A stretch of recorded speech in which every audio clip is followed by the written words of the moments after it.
Muy bien, entremos de lleno en esto. Hoy vamos a desglosar un texto que literalmente pone de cabeza toda nuestra lógica y las estructuras de poder que damos por sentadas. Hablamos del capítulo 20 del Evangelio de Mateo. A lo largo de este análisis, nos vamos a topar con un concepto fascinante que salta a la vista en estos textos antiguos, la idea de un reino al revés. Imagínense un lugar donde las matemáticas, esas de esfuerzo y recompensa, simplemente no cuadran con nuestra economía diaria, y donde ser grande significa algo completamente opuesto a lo que dicta el mundo. Es impresionante ver cómo este texto toma las expectativas humanas más básicas y, las invierte por completo. Para entender la magnitud de este giro, nuestra hoja de ruta está dividida en 4 paradas súper claras. 1. Los obreros de la viña. 2. El anuncio de la muerte. 3. El poder y el servicio. 4. La fe de los ciegos. Y para cerrar el círculo, uniremos todas estas piezas para ver exactamente cómo opera este reino al revés. Así que, arranquemos. Sección 1. Los obreros de la viña. Esto abarca desde el versículo 1 al 16. La historia comienza en un terreno súper cotidiano, la economía y el trabajo. Fíjense en esta línea de tiempo. Tenemos a un dueño de una viña que sale tempranito en la mañana a contratar trabajadores, ofreciendo el salario normal para sobrevivir ese día, que era un denario. Pero el asunto no termina ahí.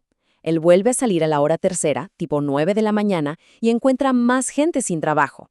Y luego lo repite al mediodía, a la hora sexta, y a las 3 de la tarde, la hora novena.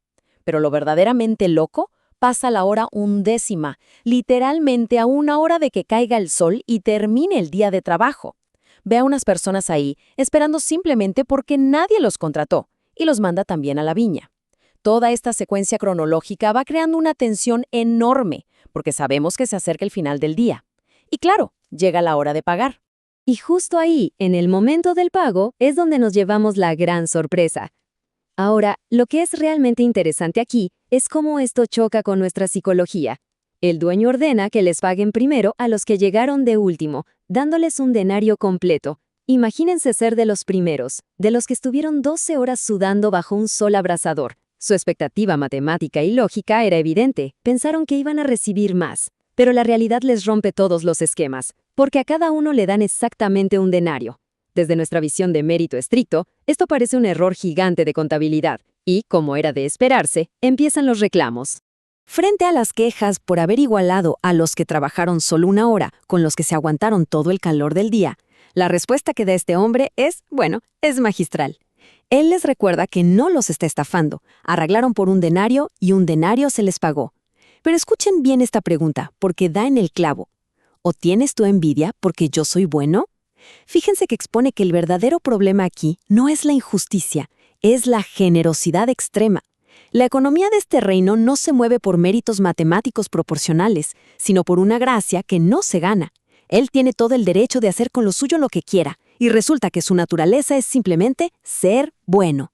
Una bondad que, seamos sinceros, nos parece escandalosa. Toda esta historia aterriza en una frase que es el pilar de este capítulo. Así, los primeros serán postreros, y los postreros primeros. Esta es la regla de oro de este nuevo paradigma. En esta economía al revés, el orden natural se pone patas arriba. Los que sienten que tienen más méritos terminan al final de la fila, y los marginados, los de última hora, pasan al frente. Con esta idea ya plantada, el texto nos lleva a un momento bastante más oscuro y personal. Lo que nos lleva a la sección 2, el anuncio de la muerte. De pronto, el ambiente cambia por completo en el camino hacia Jerusalén. Jesús se aparta con los 12 discípulos. Ya no están rodeados por multitudes, es un momento súper íntimo y de extrema gravedad. Y el tono de la conversación pasa de historias agrícolas a una profecía brutal dividida en estos 4 pasos ineludibles. Primero, será entregado.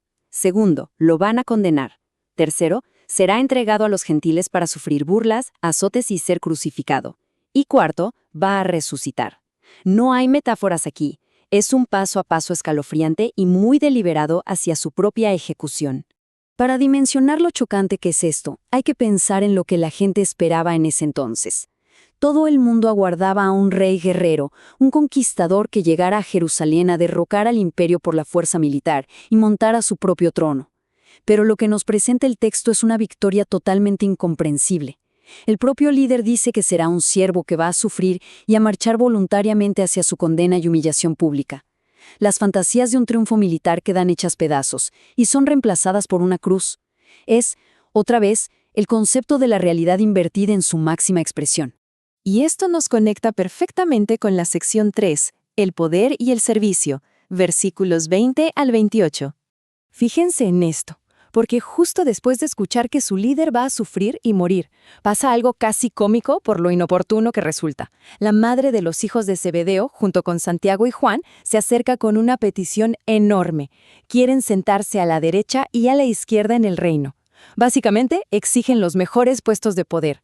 Acaban de escuchar una profecía de muerte, pero sus mentes siguen enganchadas en tronos y jerarquías terrenales. Y claro, cuando los otros 10 discípulos escuchan esto, la indignación estalla, pero no porque tengan un mayor nivel de entendimiento, sino porque en el fondo todos estaban compitiendo exactamente por esa misma cuota de grandeza. Y esto ilustra de manera brillante la inversión total de lo que significa el poder. Por un lado tenemos el modelo del mundo, los gobernantes de las naciones. Es el clásico esquema de arriba hacia abajo basado en la autoridad, en mandar y en señorearse. Pero la alternativa que se plantea es fulminante. Mas entre vosotros no será así. El que quiera hacerse grande tiene que convertirse en el servidor de los demás. Literalmente, la pirámide de poder se invierte por completo. Para estar en la cima, tienes que ir a la base. Para que no quede ninguna duda de cómo funciona este modelo, se pone como ejemplo supremo al propio Hijo del Hombre. El líder no pide algo que no vaya a ser el mismo. Él resume su propósito vital con estas ideas. No vino para que le sirvan, sino para servir. Y el acto definitivo de ese servicio es dar su vida en rescate. Aquí es donde encaja a la perfección el anuncio de la crucifixión que vimos hace un momento. La muerte no es un fracaso del plan, es la ejecución perfecta del liderazgo a través del sacrificio personal. Lo que nos prepara para el cuarto y último evento de este análisis, la fe de los ciegos. Ya saliendo de Jericó, acompañados por una multitud inmensa, la historia da un último giro para darnos una aplicación muy práctica. A un lado del camino hay 2 hombres ciegos, totalmente marginados por la sociedad. Y al escuchar quién está pasando, empiezan a gritar pidiendo misericordia. Lo loco es cómo reacciona la multitud. Los reprenden para callarlos. Para la gente estos hombres no son nadie, no tienen estatus, son solo un estorbo para el avance del líder. Pero ellos no se rinden y gritan todavía más fuerte. Fíjense en el contraste. Mientras los discípulos buscaban tronos y prestigio, estos hombres, desde lo más bajo del camino, solo suplican compasión. Ante los gritos, Jesús se detiene, los llama y les hace una pregunta que nos tiene que sonar familiar. ¿Qué queréis que os haga? Es una pausa literaria interesantísima. Es la misma pregunta abierta que antes provocó una petición de poder y tronos, pero ahora se le está haciendo a 2 marginados sentados en el polvo del camino. Y la respuesta es una lección de humildad aplastante.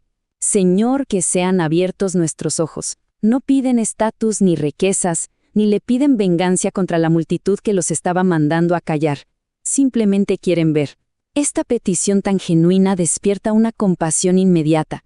Son sanados al instante, y como resultado directo de esa gracia que les cambió la vida, se levantan y le siguen. Paradójicamente, los que la sociedad quería silenciar y hacer invisibles, terminan siendo los seguidores con la visión más clara de todas.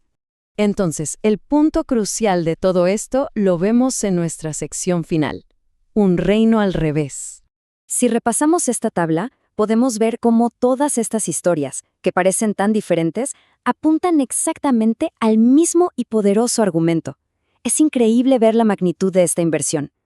Donde nuestra mente espera un pago proporcional al esfuerzo, el texto nos revela una gracia gigante disponible para todos, incluso para los de la hora undécima. Donde la expectativa histórica exigía un rey militar y conquistador, la realidad nos trae a un siervo sufriente que marcha directo a su propia cruz. Y frente al deseo humano de grandeza, expresado en tronos y dominios sobre los demás, la verdadera grandeza se termina definiendo por el servicio humilde y el sacrificio. Absolutamente todo ha sido puesto de cabeza. Al terminar este recorrido por el texto, nos topamos de frente con un desafío contundente.